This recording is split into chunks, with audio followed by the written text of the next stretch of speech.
I was someone who grew up in the church. I was raised by everything that's taught in the Bible. I was raised listening to Christian music. I was raised watching Christian shows. I was raised watching Christian movies, listening to music, reading the Bible, reading this, reading that. So since I was young, I've always had it in front of me. I've always had it in my environment. And also, given that I'm the pastor's son, I've experienced a lot of it. I'm literally surrounded by church. I'm surrounded by Bible verses all over my wall and my door, everywhere. I'm surrounded by everything that has to do with God. And I remember when I was young, when I was like a little boy, I was introduced to it and I absolutely loved it. I would read this little comic book called the Action Bible. It's not a comic book, but it was a big Bible just made in comics, like comic form. I would read it front to back multiple times. And I was 8 years old.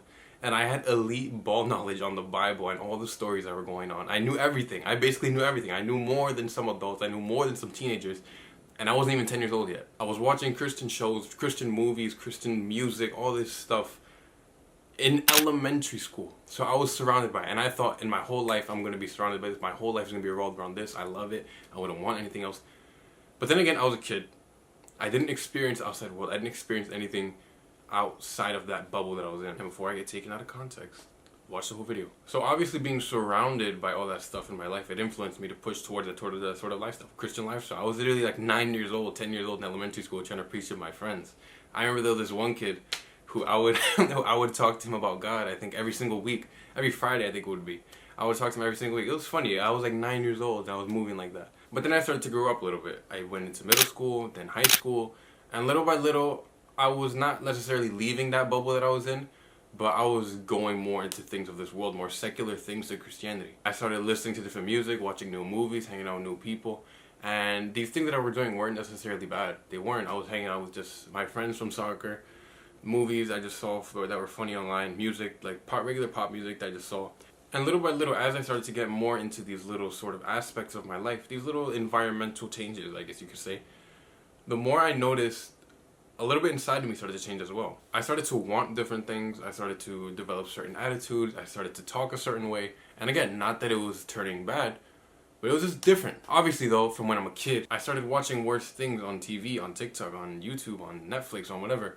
And little by little, these little changes that were forming over time, over years, they began to infiltrate my mind. They started to change the way I think. The music that I would listen to, reggaeton, dembow, rap, all this music, I started to think that way. And if you listen to any of that music, you would know that that music is not inherently good for you. It's fun to listen to, but listen to the lyrics and you're going to see how dirty it is. You're going to see how bad it is. And the more I started to indulge in these sort of things, the more I liked it, the more I felt powerful, I guess you could say, the more prideful I felt. And the more I listened to this, the more my zeal for God was starting to leave, was starting to fade away. Because I was over here singing about going to the club and being with women with the same mouth that on Sundays I was going to church and praising God. So obviously, you can't love both God and the world. You can't be a part of both tables. So you're going to lean towards one. And I ended up leaning towards the bad one, or the secular one. And now this isn't to say that I became like a horrible person. I was evil. I was just indulging in the wrong things. And it led me to living a lifestyle infiltrated by my thoughts, by the things that I surrounded myself to, by the things of this world. They infiltrated my thoughts, which infiltrated my actions, and the things I started to do, and the way I started to see things. I began to view certain things in a way that I shouldn't. Because of all this music that I was consuming, because of all these TikToks I was watching, because of all these YouTube videos I was watching, I started to view things that were beautiful and things that were poor now. So for example, I started to view women instead of these beautiful creatures that God made.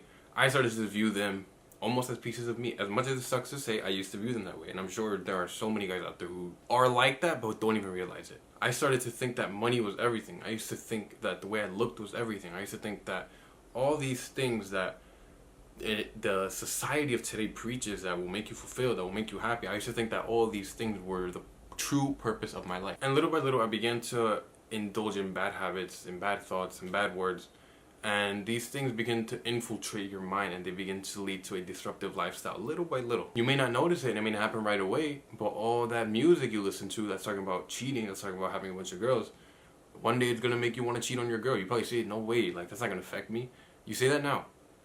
The more you listen to it, the more you put that stuff in your brain, the more you put that garbage into your head, you're going to notice, little by little, the way you think is going to start to change. And I can go very deep into this, but this all leads to a disruptive lifestyle. A lifestyle looking for truth, a lifestyle looking for a purpose, a lifestyle trying to avoid loneliness and sadness. That sort of lifestyle, that sort of environment that you're probably surrounding yourself in leads to bad fruit.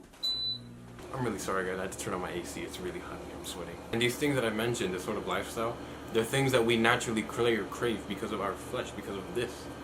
We naturally crave those sort of attitudes without even knowing. We crave that lifestyle.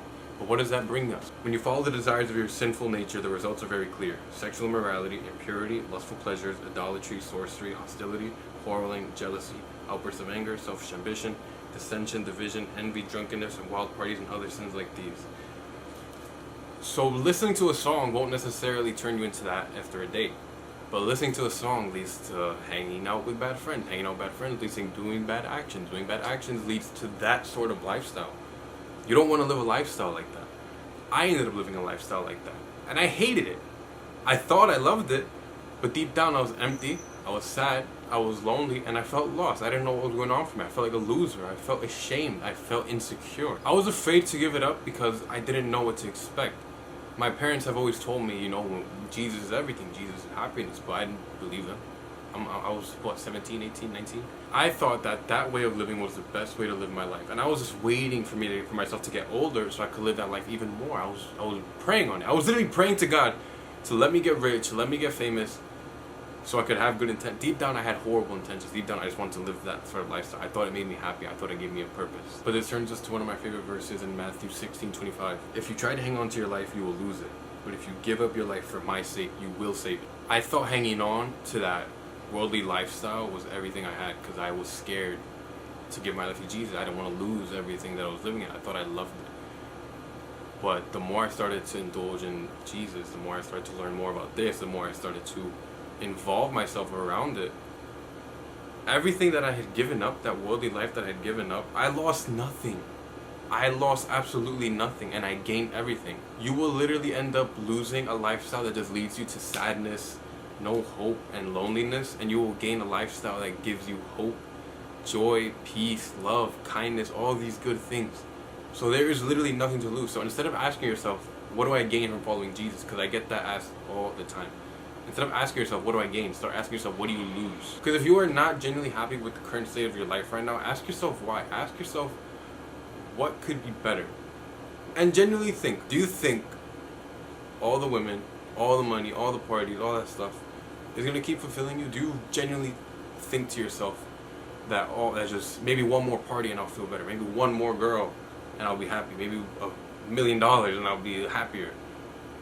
I don't think so, bro. I really don't think so. Because if you're not able to find happiness internally, you're not going to be able to find happiness somewhere outside. But guess what? True happiness internally comes from Jesus. Let's say you do want to give your life to Jesus. Yes, let's say you like what I'm saying.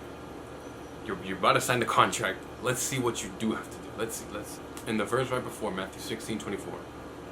Then Jesus said to his disciples, if any of you wants to be my follower, you must turn from your selfish ways, take up your cross, and follow me. This is another thing that a lot of people don't want to do. They don't want to turn their ways. They think that their way is the best way. They think that their way of living makes them the happiest. It's not. Get that through your head. You haven't felt good in such a long time, but you think one more this, one more of that will do the trick.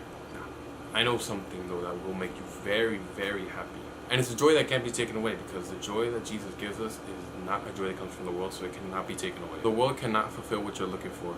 Only Jesus can. So in reality, if you ask me, what did I gain from following Jesus? I want to flip that question, and I want to say, what did I lose from following Jesus?